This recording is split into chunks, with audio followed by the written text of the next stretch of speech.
Broccoli ഇഷ്ടമുള്ളവരുണ്ടോ? Broccoli വെച്ചിട്ട് നമുക്കൊരു cutlet ഉണ്ടാക്കിയാലോ?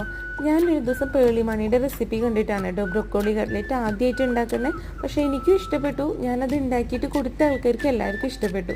അതിനുശേഷം ഞാൻ 2-3 വട്ടമൊക്കെ ഉണ്ടാക്കി. പക്ഷേ നമ്മുടെ ആമിക്കുട്ടിക്ക് മാത്രം ഞാൻ കൊടുത്തില്ലായിരുന്നു. ആമി ഇവിടെ വന്നിട്ട് സൂപ്പർ മാർക്കറ്റിൽ പോയപ്പോൾ തന്നെ ആമി ആദ്യം എടുത്തത് ബ്രൊക്കോളിയാണ്. എന്നിട്ട് പറഞ്ഞു, അമ്മ എനിക്ക് ഇതുകൊണ്ട് സൂപ്പോ കട്ട്ലേറ്റ് എന്തെങ്കിലും ഒന്ന് ഉണ്ടാക്കി താമാന്ന്. കാരണം ഞാൻ ഉണ്ടാക്കുന്നതിൻ്റെ ഒക്കെ വീഡിയോസോ ഫോട്ടോസൊക്കെ അവൾ കണ്ടിട്ട് പറയും, എനിക്ക് മാത്രം ഉണ്ടാക്കി തരില്ല അല്ലേ, ബാക്കി എല്ലാവർക്കും ഉണ്ടാക്കി കൊടുക്കുന്നു. അങ്ങനെ അവളുടെ പരാതി തീർക്കാൻ വേണ്ടിയിട്ട് ഇത്തവണ ഞാൻ അവൾക്ക് വേണ്ടി ബ്രൊക്കോളി കട്ട്ലേറ്റ് ഉണ്ടാക്കിയിട്ടുണ്ട്. അപ്പോൾ അതിൻ്റെ ഫുൾ വീഡിയോ ഞാൻ ചാനലിൽ ഇട്ടിട്ടുണ്ട്. കാണാത്തവരുണ്ടെങ്കിൽ കണ്ടു നോക്കുക, ട്രൈ ചെയ്യുക. പേളിമാണിയുടെ റെസിപ്പി തന്നെയാണ് കേട്ടോ ഞാനും ട്രൈ ചെയ്തിട്ടുള്ളത്. അപ്പോൾ കണ്ടു നോക്കുക എന്തെങ്കിലും വ്യത്യാസങ്ങളൊക്കെ ഉണ്ടോ എന്നുള്ളത്. എന്നിട്ട് നിങ്ങളൊന്ന് ട്രൈ ചെയ്ത് നോക്കുക. കുട്ടികൾക്കൊക്കെ വളരെയധികം ഇഷ്ടപ്പെടും. നല്ല ടേസ്റ്റ്, നല്ല അടിപൊളി ബ്രൊക്കോളി കട്ട്ലേറ്റ്. വീഡിയോ ആദ്യമായിട്ട് കാണുകയാണെങ്കിൽ ലൈക്ക് ചെയ്യുക, കമൻറ്റ് ചെയ്യുക, സബ്സ്ക്രൈബ് ചെയ്യുക.